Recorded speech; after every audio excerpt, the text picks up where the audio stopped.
There are 16 tracts ranging in size from 5 acres up to a little over 10 acres. There's two tracts that are over 10 acres in size. Most of them are 5 or 6 acres. Good sized properties. They're heavily wooded. As we look at the map here, you can see that they do all have county road access. That's going to be County Road 618, that dashed line. The shaded area you see is the Corps of Engineer land around Bull Shoals Lake. It's generally called the take line, and several of these tracks have direct frontage on the take line, and they're all obviously extremely close to the lake. In fact, if we zoom out a little bit, that county road comes down, and there's kind of a turnaround there, and there's actually a trail that you can drive on to get right down to a nice little spot on the lake for fishing, potentially putting maybe a small boat or a jet ski in the water right there. It would just be a primitive launch. But there are many public access points in the area. In fact, just 3 or 4 miles, I guess. If you go back to HH Highway and cut south, there's a very nice public access point down there. But Bull Shoals Lake is fantastic. I mean, we could spend probably a good hour and a half just talking about Bull Shoals Lake and the things you can do and the fishing and the activities. It's phenomenal. So, I mean, we're continually looking for projects in the area of Bull Shoals Lake. It's just that they're very, very, very hard to find. And so when we were able to get involved in Elm Hollow, we were super excited. Not only do quite a few tracks have the direct frontage on the take line, but we've got county road access. The properties are heavily wooded. They're private because the county road ends just after Elm Hollow. And another gigantic bonus that I think this is the first time we've been able to do this on a Bull Shoals Lake area property. The tracts have power on site already. So I believe just about every single tract either has a power line directly on it or within just a few feet. So if you've been looking for a place to vacation or potentially build a home or a cabin, man, it's nice to have power available. I mean, you can get by with power in the area because generally, if it's not too far, you can get it at a reasonable cost. But there's certainly something to be said for having a power line physically on your property when you purchase it, and that's going to be the case on That's going to be the case on most of these. Just to kind of show, not sure where we want to go from here. We'll try to keep this fairly short because each tract, if you go on the listing page, each tract will have its own individual video where we'll probably be repeating some of this stuff and adding to it. But just as a general overview, this is going to be obviously on Bull Shoals Lake. This is in Ozark County, Missouri. Ozark County is southeast of Springfield, Missouri. So in a straight line distance, probably 40 or 50 miles southeast of Springfield. A little further by road because you go down, the way we go would be to go south to Branson and then go east from Branson over to Theodosia. And this property is just a few miles east or southeast of Theodosia. Theodosia is a fairly well-known town in the area.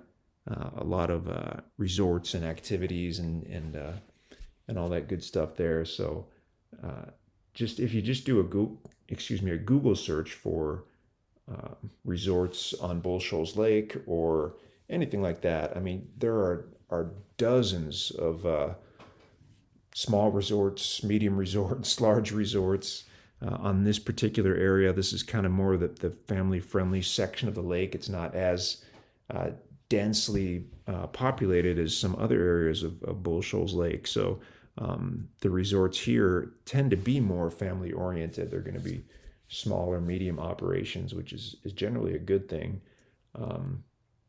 Just about every one of the resorts, not only will they have cabins and rooms or RV spots or campgrounds where you can spend, a night or a week or the whole season or year round on some of them actually.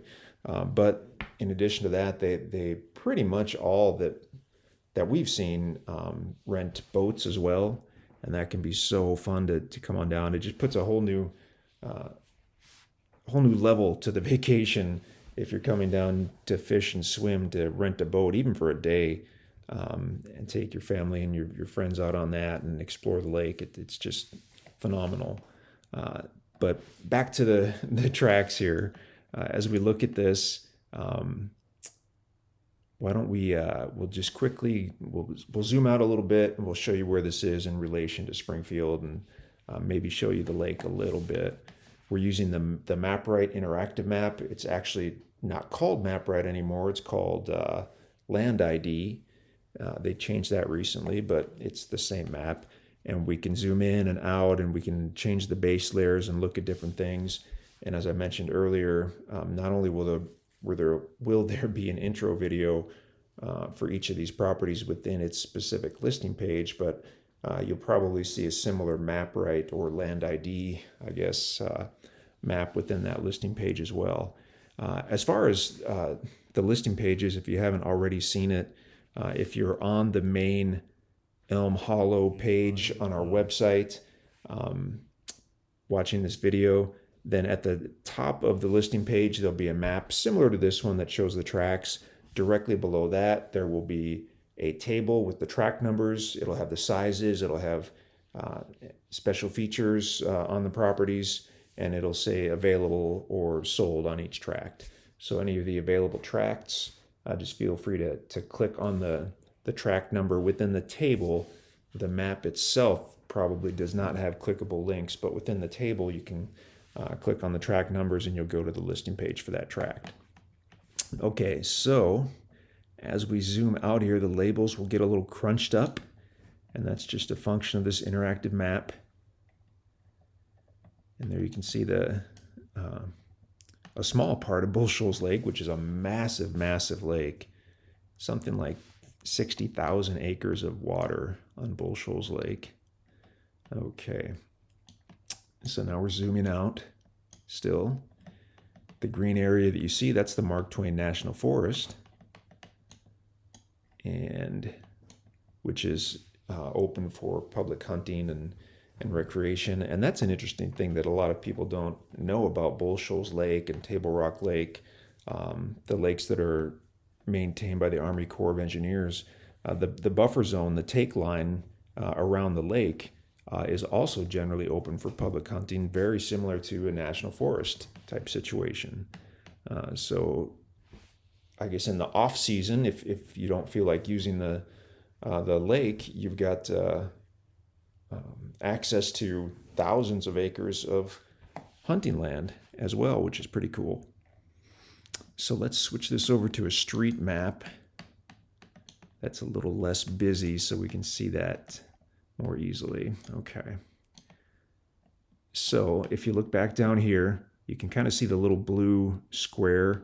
That's a little fish icon that we put down there right at the Elm Hollow tracts, because when you're using this particular program, as you zoom out, the text, everything else, the mapping just kind of mushes together and goes away. But for whatever reason, an icon like that stays visible. So if you keep your eye on that icon, that's where the tracts are.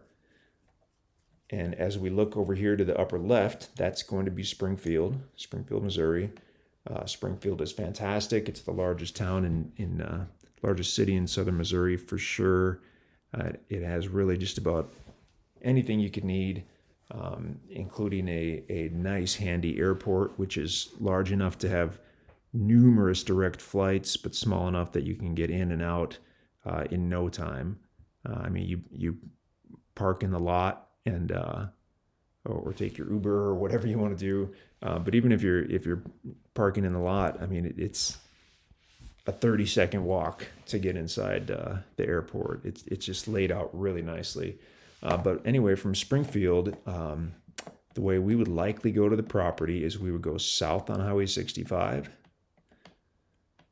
and you'll come down almost to Branson. And you'll definitely want to check out Branson if you haven't. Branson's really neat, and they're adding new stuff all the time. But actually, the way we'll go, before you get to Branson, you'll go east on Highway 160. And that just goes easterly,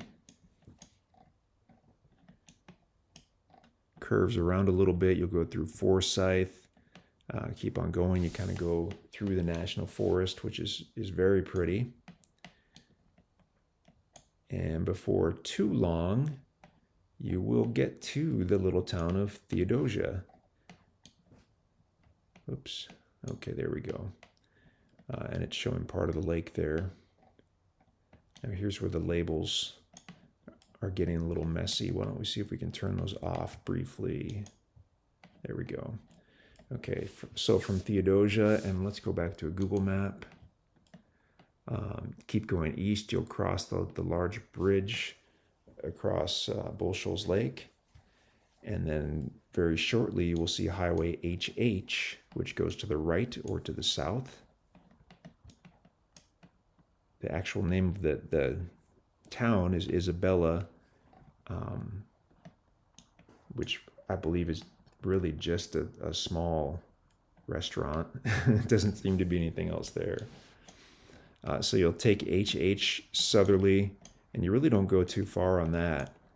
I believe it's about a mile, but we'll check just for fun.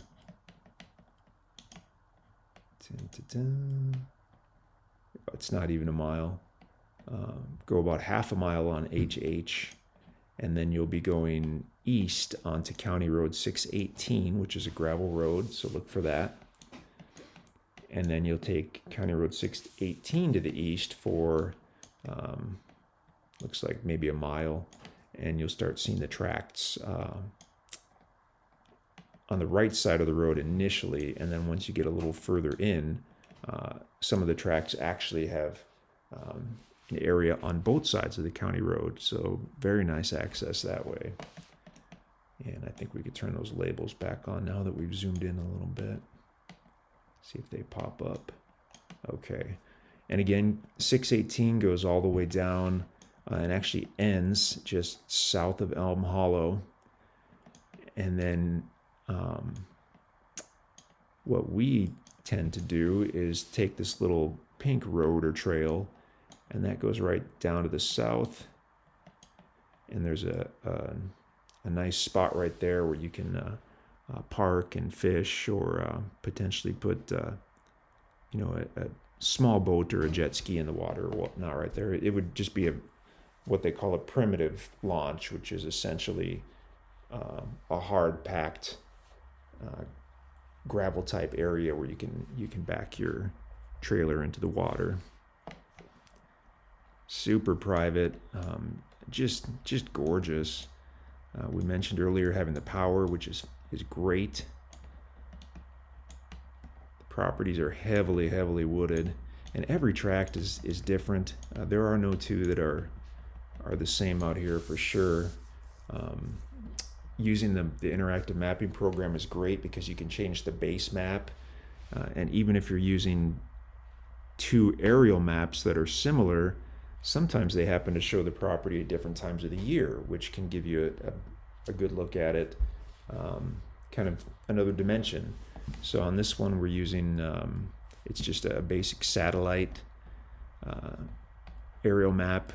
Let's switch to the actual Google aerial map. There we go. So that's more of a, maybe late summer. And as we mentioned, the tracks are heavily wooded. We haven't seen any signs of recent logging out here, so you're going to have some beautiful mature trees. Just kind of zooming in, picking any of the tracks and zooming in to kind of see the tree cover.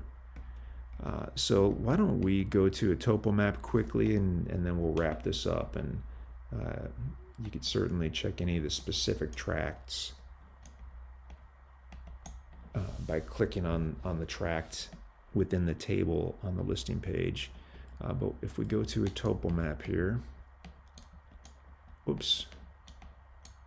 So this is the lay of the land is similar to basically everything else within this area of the Ozarks and by Bull Shoals Lake. There's a lot of ups and downs.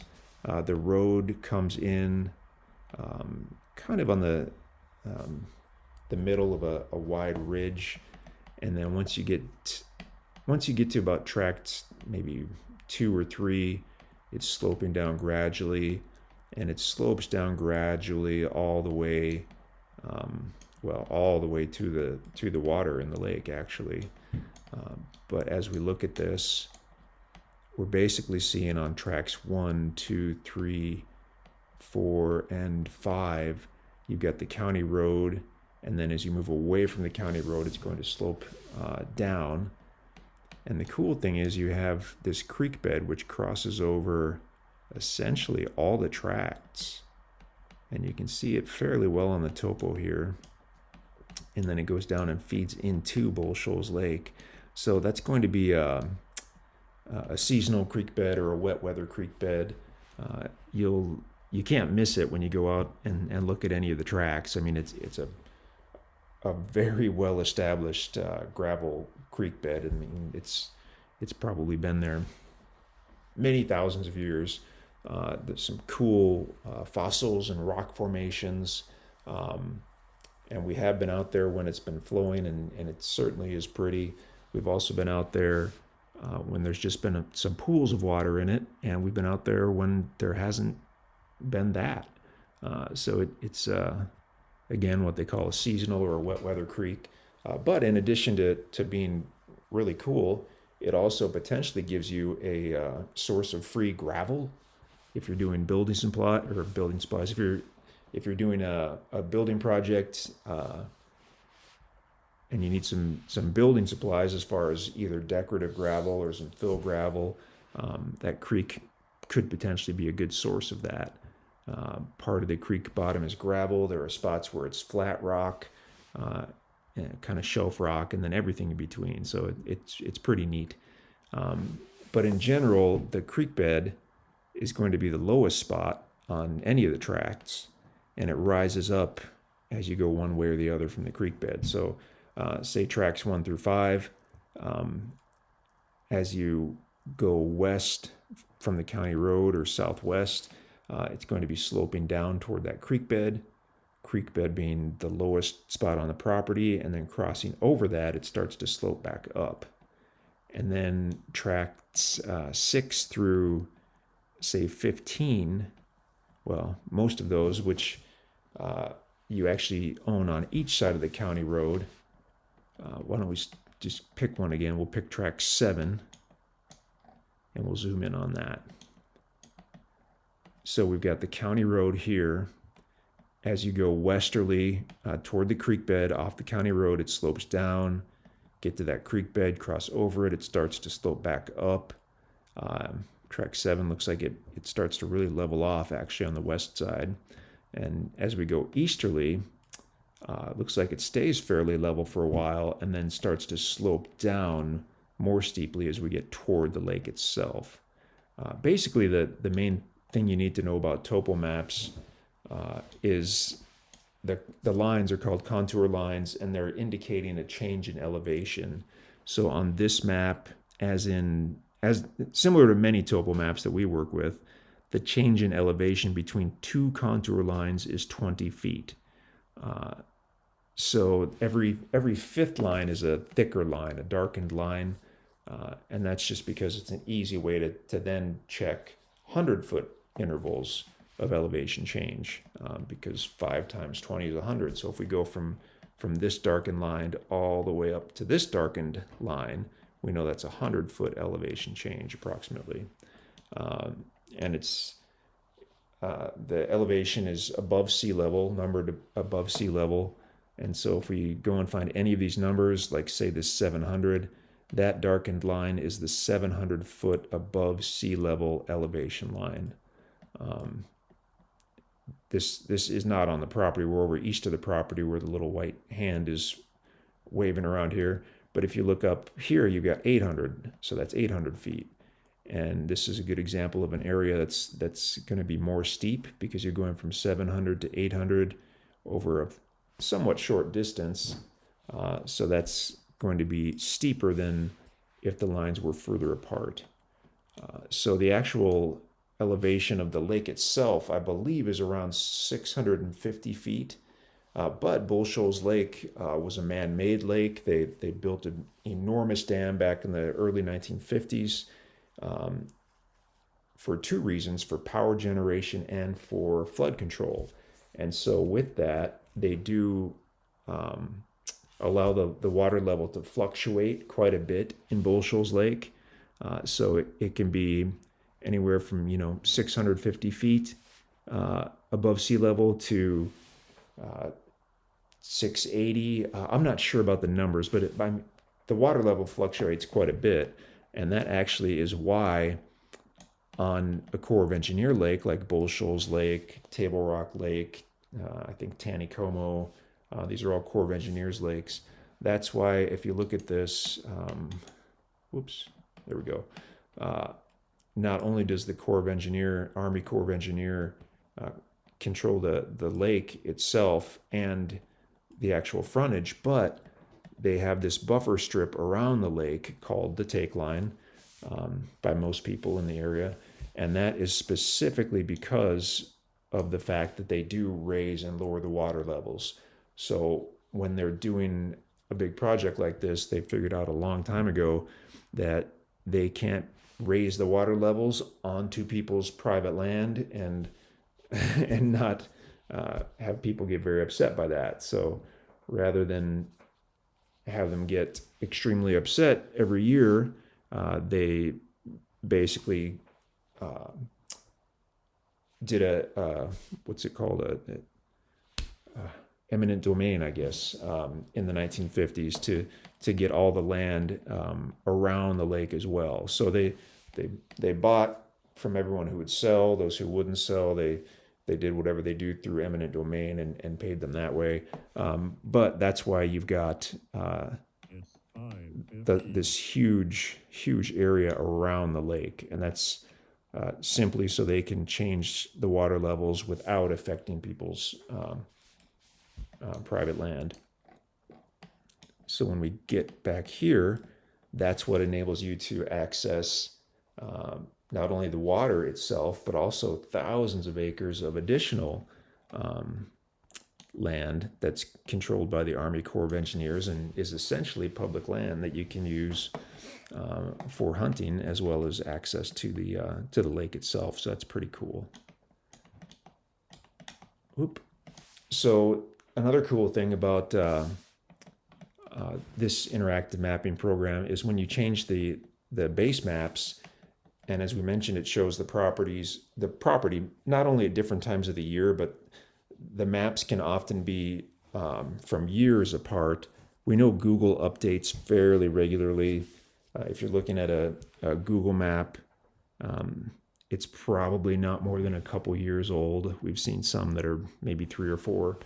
Some of the other maps can be, 5, 6, 7, 8 years old, though not always. But anyway, what you can do on this particular tract, so we're looking at this satellite aerial. If we switch to a Google map, now watch what the shoreline does. That changes quite a bit because that would have been taken, it looks like when the water level was very low. So they had some reason to kind of drop the water level down, and it changes the water level at the shoreline. It doesn't change, the actual take line. You can still cross right over that. You can still get to the water, but it kind of changes the look of it. If we go back to that one, there we go. So a lot of cool stuff. I mean, certainly feel free to research Bull Shoals Lake. We'll try to get some links in the listing page, but there's just so much cool stuff. I mean, we would have to have dozens and dozens of links to scratch the surface on this one. So yeah, awesome. Elm Hollow on Bull Shoals Lake. We hope there are some tracks left if you're viewing this. If not, then, well, sorry about that. But if so, then feel free to contact us if you have any questions, and we'd love to talk to you.